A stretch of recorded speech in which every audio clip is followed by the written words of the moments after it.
Today I wanted to talk about how violence in video games has affected our culture, and a lot of people think it's horrible for us. They think it's leading to more violence and a lot of horrible crimes and killings and mass murders and stuff like that. And it's really, in the past few years, spread more than pretty much anything else. It's a huge impact, and I think we really need to take the time to talk about it. The first thing I want to talk about, though, is the negative claims of it, what everybody's saying is bad about it, and some of the statistics behind it. Most people are saying it's leading to our youth becoming more angry, and they lash out at their parents, at their students, and it's leading to mass murders and shootings, which we have seen in the past few years climb at a pretty substantial rate. But a study at Harvard shows that 97% of people at one time in their life, or youth these days at one time in their life, have played a violent video game. But to most people, the fact that 97% of all people have played them is kind of a self-defeating claim. You know, it's, if 97% of people have played it, then that would mean almost everybody's played them, and that would lead to everybody should be more violent.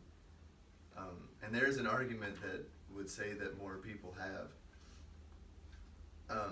But deeper into the statistics, they find that children that play video games but have parent supervision while they're doing so are less likely to become violent because their parents will help them understand the meanings behind it and that it's just a game, not really a real life scenario and lessons they should be learning from.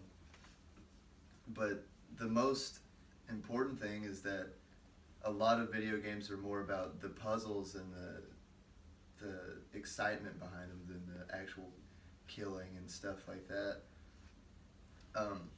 And next I'd like to pull on some personal experience that I've had with video games, and to me it's been a big deal for finding people you have things in common with more than playing the games themselves, where you establish a community for yourself and all the people you know. And it's something everybody can relate to, because me, myself, I'm not a very social person. I never had a whole lot of friends in high school and stuff like that. But when you start playing video games, you start meeting people that you immediately have a connection to, and it establishes a friendship right off the bat instead of going through awkward phases and not knowing who you're talking to and stuff like that.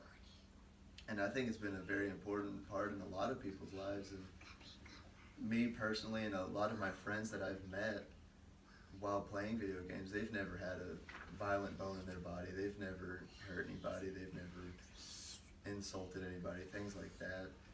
I think as a whole, the gaming community actually gets along very well and has a lot of really meaningful relationships that people don't ever really talk about. But after analyzing all the statistics and all the personal stories and stuff that I've read while doing this research, I think it's had more of a positive effect on a lot of people. But at the same time, I think it is very important for people to understand that there is age restrictions on them for a reason, and that parents should be involved with their children while they're playing video games. They shouldn't just let the video games teach them about life.